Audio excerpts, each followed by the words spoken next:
Já estamos de volta com o seu estilo de vida. Agora nós vamos receber o angiologista Javier Perdomo. Ele vai conversar com a gente sobre algo que também incomoda um pouco, não só as mulheres, mas aos homens também, que são as varizes. Eu estava até comentando com ele que eu já sou desesperada desde muito cedo. Tenho muito medo de ter as varizes futuramente, até porque a gente sabe que o tratamento nem sempre é muito simples, né, doutor? É verdade, é verdade. Bom dia. Bom dia. Então, o que são as varizes? As varizes são as veias dilatadas e tortuosas. A rigor, essa é a definição de varize, né? Uma veia que, ou pelo passar dos anos, ou por algum fator de herança, algum fator familiar, ela se dilatou e ficou tortuosa. Isso é uma varize. E por que é que nós temos as varizes? Por que as varizes aparecem? Bom, existem vários fatores, né? O mais implicado no aparecimento de varizes é o fator familiar, né? O fato de pai, mãe ou tios ter varizes predispõe para que a pessoa tenha, né? E além disso tem as alterações que a gente chama de fisiológicas, né? Gravidez e especialmente aparecimento de alguns eventos de hábitos que não são bons para a saúde, né? Então existem a falta de atividade física, o sobrepeso, o fato de ficar muito tempo em pé ou muito tempo sentada, né? Dentro desses hábitos, o salto alto está incluído? Sim. Acontece o seguinte, o salto alto por muitos e muitos anos foi considerado o vilão, né? Agora, com as pesquisas que estão sendo feitas, podemos esclarecer que o salto alto tem um papel, sim, no aparecimento de varizes, só que não é tão ruim como se pensava antigamente. Eu estava escutando a palestra do colega ortopedista e fica muito claro o seguinte: um pouco de salto alto faz bem, mas o salto exagerado, com um tempo prolongado, ele faz mal sim para a saúde das pernas. Em relação ao tratamento, significa que nós temos um fator hereditário, então, de certa forma, a gente não tem como evitar isso. Eu estava até perguntando, né? Existe prevenção para que você não tenha as varizes, prevenção contra as varizes, ou você só tem como viver mesmo e saber lá na frente se vai acontecer alguma coisa e procurar um tratamento que pode ser invasivo ou não? Olha, infelizmente nós não temos a pílula mágica ainda que faça a prevenção das varizes, e nem cremes também podem fazer essa prevenção. A prevenção realmente é feita com mudança de hábitos. Isso se faz a prevenção, né? Uma vez que a varize aparece, a gente vai fazer o tratamento. Mas é possível se prevenir de varizes? Sim, é possível. Em relação ao tratamento, quais são os tipos de tratamento que a gente tem em relação à varize? Depende muito da avaliação que é feita, né? Para se poder saber o tipo de varize, é feita uma avaliação. Essa avaliação inclui um interrogatório, um exame clínico para saber o tipo de varize e a realização de um exame chamado Doppler, que é o que faz a avaliação de como está funcionando a circulação. Uma vez feita essa avaliação, a gente vai recomendar basicamente 3 tipos de tratamento, né? O tratamento o mais simples, que é a aplicação da escleroterapia, que é direcionada para aqueles vasos mais fininhos, aqueles vermelhinhos, em que o incômodo é mais estético. O que está incomodando é a estética. Depois vem as varizes propriamente ditas, que são aquelas mais tortuosas, mais verdes, azuladas. Algumas dessas podem ser tratadas ainda com método de microespuma, ou algumas delas também com pequenos procedimentos feitos em consultório. E, por fim, as varizes maiores, que são aquelas tufadonas, aquelas que doem mesmo, que podem levar a ulcerações e a trombose, que necessariamente devem ser feitas com cirurgia.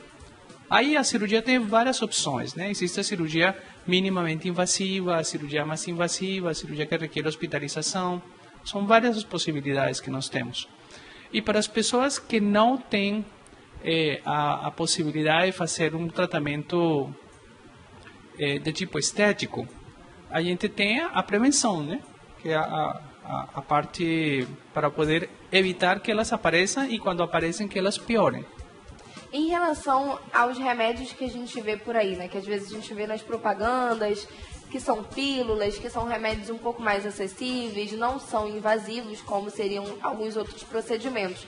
Esses remédios têm eficácia ou não servem para nada e a gente toma e pode até estar prejudicando outra coisa, de repente, pela falta de necessidade ou pela falta de eficácia que ele tem em relação ao nosso organismo? Esses medicamentos a gente chama de flebotônicos, né? O que eles fazem? Eles melhoram a circulação. Então, a respeito da dor, do cansaço, aquele peso que se sente na perna, o medicamento ajuda sim. Ajuda, e o creme também ajuda. Agora, não tem pílula que tire varizes e não tem medicamento nenhum que tire varizes. Hoje em dia, a frequência com que você recebe os pacientes que têm varize no consultório é muito grande ou é mínima? Como que acontece essa periodicidade? A frequência para o tratamento ou para a consulta? Que recebe as pessoas com varizes mesmo. Sim, é uma frequência importante e o que surpreende muito é que a cada dia a idade vai sendo mais nova, né? No início da minha carreira, a gente recebia pessoas acima de 40, 45 anos, né? Mas recentemente a gente começa a atender pacientes com 18, com 16 anos, com 15 anos, já com aparecimento de varizes de microvasos. E essa mudança tem a ver com a relação dos hábitos?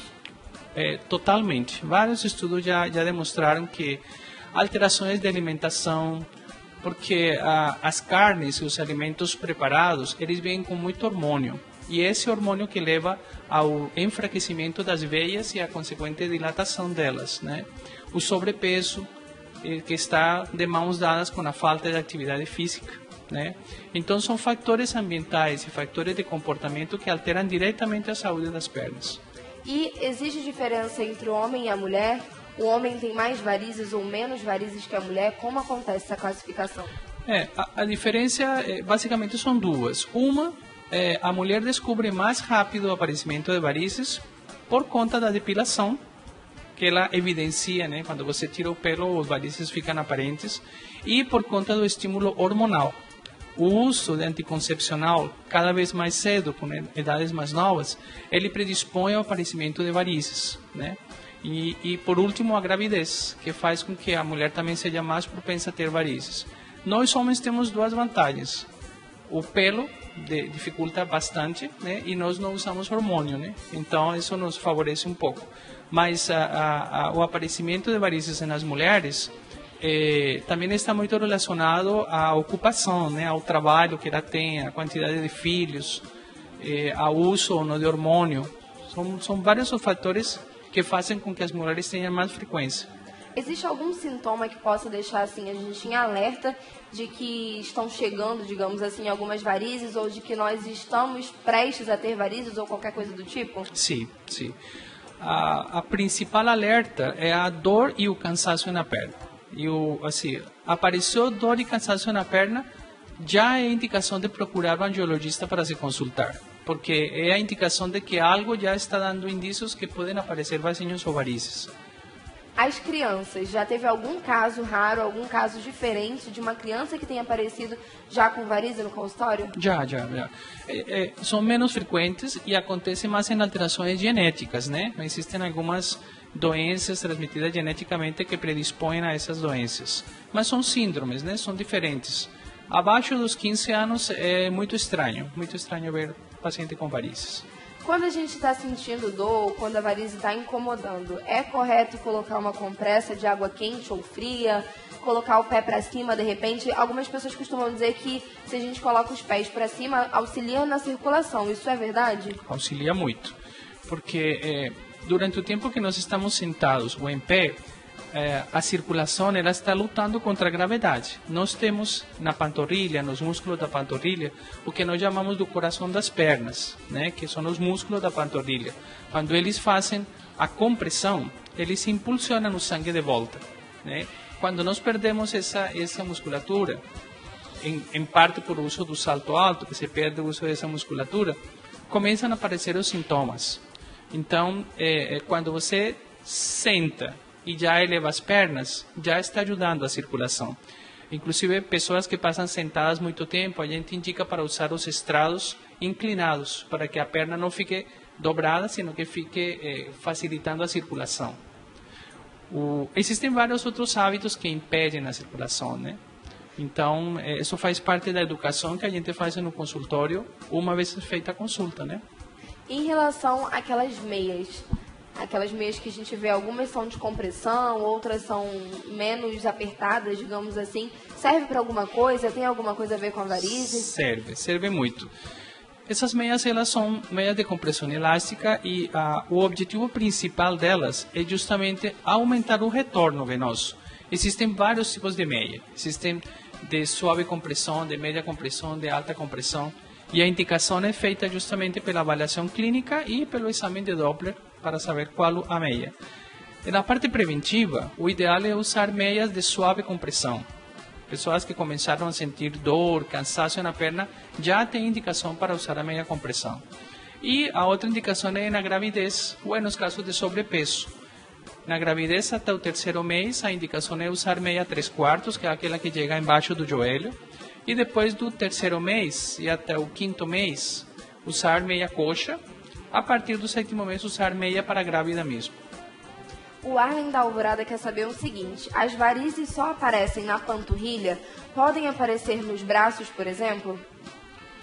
Podem aparecer algumas coisas que nós chamamos de telangiectasias, né? Que são alguns vasos dilatados, mas não são consideradas varizes. E precisamos prestar muita atenção porque a gente acompanha, às vezes, tratamentos estéticos que são oferecidos às pessoas para tratar e para cuidar dessas veias dilatadas dos membros superiores. E não é indicado tratar, porque a diferença das pernas, nós precisamos dessas veias nos membros superiores. Nas pernas, não, é diferente. E ele também quer saber se quem tem a panturrilha muito fina tem mais chances de ter varizes. Não tem relação, não. As varizes, as microvarizes e as telangiectasias podem existir juntas? É a Carla da Alvorada.